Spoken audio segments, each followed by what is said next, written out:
آج ہم بات کریں گے کائنات کی کہانی کی، ایک ایسی کہانی جو تقریباً 14.25 ارب سال پرانی ہے۔ یہ سفر بگ بینگ کے پہلے لمحے سے شروع ہوتا ہے اور آج اسی لمحے تک پہنچتا ہے جس میں ہم سب موجود ہیں۔ اچھا، کبھی سوچا ہے کہ کچھ چیزیں صرف ایک ہی سمت میں کیوں چلتی ہیں؟ جیسے آپ ایک انڈے کو فرائی تو کر سکتے ہیں، لیکن کیا آپ فرائی ہوئے انڈے کو واپس کچا کر سکتے ہیں؟ نہیں نا؟ یہ سوال شاید سننے میں بہت معمولی لگے، لیکن اس کا جواب کائنات کے ایک سب سے بنیادی اصول کی طرف لے جاتا ہے۔ فزکس میں اسے کہتے ہیں انٹروپی کا قانون۔ اب یہ ہے کیا؟ آسان لفظوں میں، کائنات میں ہر چیز وقت کے ساتھ ترتیب سے بے ترتیبی کی طرف جاتی ہے، بالکل ایسے ہی جیسے ایک صاف ستھرا کمرہ اگر کچھ دن کے لیے چھوڑ دیا جائے تو وہ خود بخود گندا اور بے ترتیب ہو جاتا ہے۔ وہ کبھی خود سے صاف تو نہیں ہوتا نا؟ تو کائنات کو بگاڑ پسند ہے۔ لیکن یہیں پر ایک بہت بڑا سوال کھڑا ہوتا ہے۔ اگر کائنات کا اصول بے ترتیبی ہے تو پھر جب ہم اپنے ارد گرد دیکھتے ہیں ہمیں ہر طرف اتنی زبردست ترتیب اور پیچیدگی کیوں نظر آتی ہے؟ جیسا کہ ڈیوڈ کرسچن کہتے ہیں، جو ہم اپنے ارد گرد دیکھتے ہیں وہ حیران کر دینے والی پیچیدگی ہے۔ تو بھائی یہ سب کیسے ہو گیا؟ تو یہی وہ پہیلی ہے جسے ہمیں سمجھنا ہے۔ اگر کائنات کی فطرت ہی بگاڑ اور بے ترتیبی کی طرف ہے تو پھر ستارے، سیارے اور خود زندگی جیسی اتنی منظم اور پیچیدہ چیزیں آخر وجود میں کیسے آ گئیں؟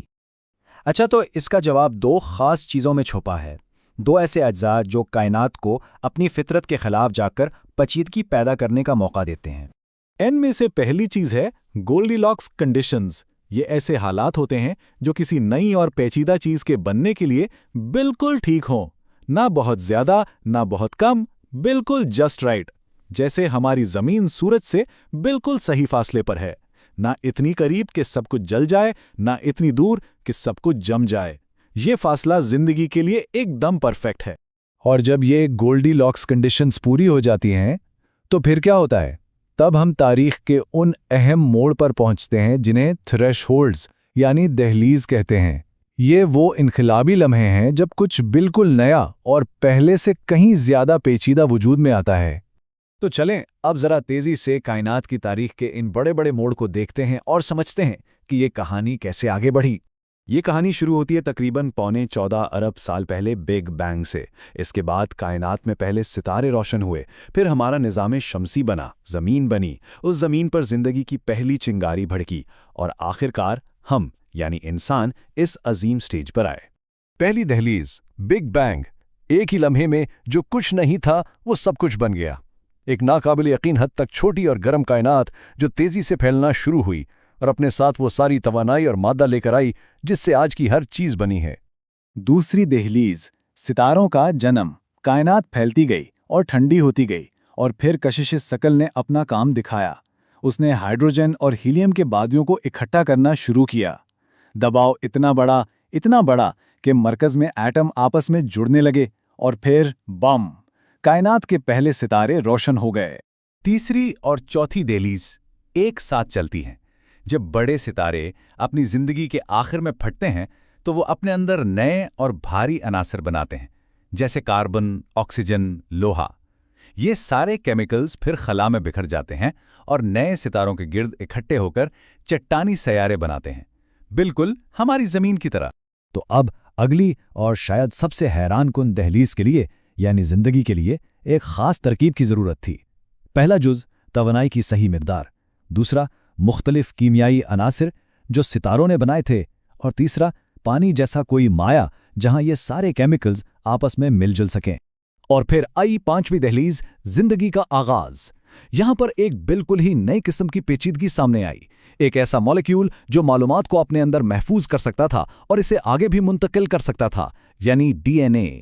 ڈی این اے زندگی کا بلو پرنٹ ہے، وہ کوڈ جو نسل در نسل آگے بڑھتا ہے اور زندگی کو اربوں سال سے جاری رکھے ہوئے ہے۔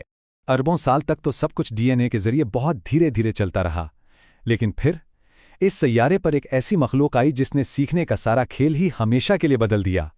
فرق دیکھیں، ڈی این اے کا سیکھنا بہت سست اور اتفاقی ہوتا ہے، ایک چھوٹی سی تبدیلی آنے میں لاکھوں سال لگ جاتے ہیں۔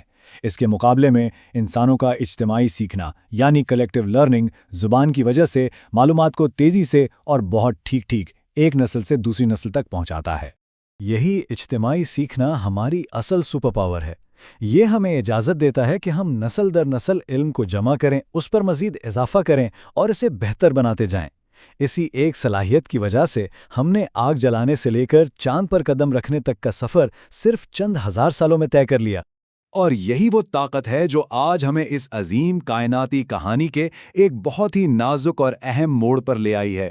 جب ہماری اس سیکھنے کی طاقت کو توانائی کے دو بڑے خزانے ملے تو انسانی تہذیب کی ترقی کی رفتار جیسے آسمان کو چھونے لگی۔ پہلے زراعت نے ہمیں ایک جگہ بسایا اور بڑی آبادیوں کو جنم دیا، اور پھر صرف 200 سال پہلے فوسل فیولز نے ہمیں صنعتی انقلاب کی وہ طاقت دی جس نے ہماری دنیا ہی بدل ڈالی۔ آج ہم تقریباً 8 ارب لوگ ایک عالمی نظام کا حصہ ہیں۔ تجارت، مواصلات اور انٹرنیٹ نے ہم سب کو ایک دوسرے سے جوڑ دیا ہے۔ یہ بلا شبہ اس سیارے کی تاریخ کی سب سے بڑی اور سب سے پیچیدہ تہذیب ہے۔ لیکن ہماری اسی کامیابی میں ایک بہت بڑا خطرہ بھی چھپا ہے۔ ہم اتنی تیزی سے فوسل فیول جلا رہے ہیں کہ ہم خود انہی گولڈی لاکس کنڈیشنز کو خراب کر رہے ہیں جنہوں نے پچھلے 10,000 سال میں انسانی تہذیب کو پنپنے کا موقع دیا۔ ستم ظریفی دیکھیں، ہماری اپنی ہی کامیابی ہماری بقا کے لیے خطرہ بن رہی ہے۔ تو یہ ہے ہماری کہانی، کائنات کی وہ عظیم داستان جس کا سب سے اہم کردار، شاید سب سے طاقتور کردار، اب ہم خود ہیں۔ سوال اب یہ نہیں ہے کہ ہم کہاں سے آئے، بلکہ یہ ہے کہ ہم اس علم کے ساتھ آگے کیا کریں گے۔ کائنات کا اگلا باب ہمارے آج کے فیصلوں پر لکھا جائے گا۔